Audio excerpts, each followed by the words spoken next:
equals does your device need fixing? We offer a free diagnosis. We pick up and deliver right to your door, no calls or travel needed. We send you a quote before repairing, and only go ahead if you approve it.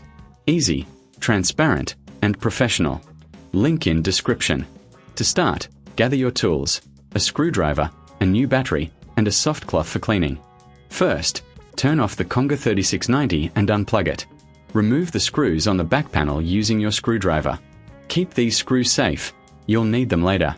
Once the panel is off, carefully disconnect the old battery. Take a moment to inspect the internal components for any dust or debris.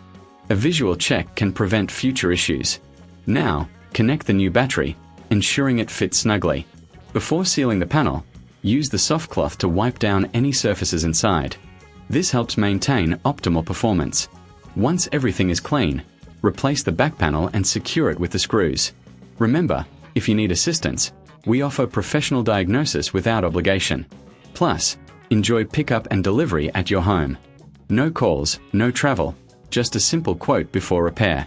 Your Conga 3690 is now ready to go. Does your device need fixing? We offer a free diagnosis. We pick up and deliver right to your door, no calls or travel needed. We send you a quote before repairing, and only go ahead if you approve it. Easy, transparent, and professional. Link in description.